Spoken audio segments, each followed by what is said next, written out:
कन्या एस्ट्रो के प्रिय दर्शकों जरा ध्यान से सुनिए। अगर आपकी जन्म पत्री में चंद्रमा खराब है तो दो तीन चीजें हैं, दो तीन संकेत हैं, वे आपको स्पष्ट तौर पर अपने जीवन में दिखाई दे रहे होंगे।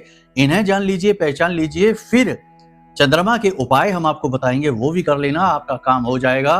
चंद्रमा की तरफ से आ रहे दुख कष्ट परेशानियां समाप्त होने लगेंगे। संकेत क्या है, जरा ध्यान से सुनिए। सबसे पहली बात कि वह इंसान जिसका चंद्रमा कुंडली में बहुत खराब है, वह बहुत ज्यादा इमोशनल होगा, ओवर पॉजिटिव होगा चीजों के प्रति, यानी कि वह इंसानों से तो छोड़ो, चीजों से भी अपना दिल लगा लेगा। यानी जो मोटरसाइकिल उसके पास 2 साल रुक जाएगी, उसे बेचने का ही मन नहीं करेगा, उससे भी बातें करेगा, बहुत ज्यादा भावुक हो जाएगा।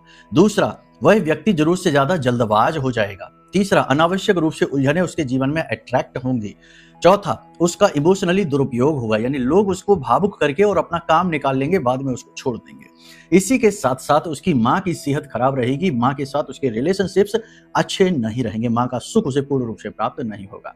साथ ही साथ विवाह होने के बाद दाम्पत्य जीवन में भी परेशानियां आना निश्चित है और पैसे का फ्लो उसका हमेशा बिगड़ा रहेगा।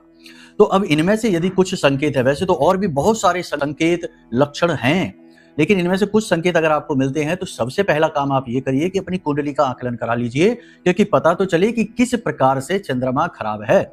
कई तरीकों से यह खराब हो सकता है, 6-8-12 में है तो खराब है, राहु से ग्रसित है तो खराब है, शनि से ग्रसित है तो खराब है, तो इसे उसी अनुसार ठीक किया जाएगा सटीक उपायों के माध्यम से।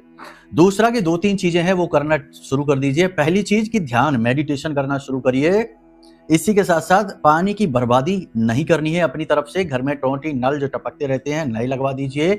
इसी के साथ साथ माँ और माँ की समान जो उम्र की महिलाएं हैं उनके पैर छुइए, उनका सम्मान करिए और उनसे कभी अभद्र व्यवहार न करिए। इसी के साथ साथ सबसे महत्वपूर्ण बात है कि कम से कम 21 दिन तक भगवान भोलेनाथ के शिवलिंग पर कच्चा दूध और चावल चढ़ाइए, आपका कल्याण हो जाएगा। प्रेम से बोलिए जय माई की।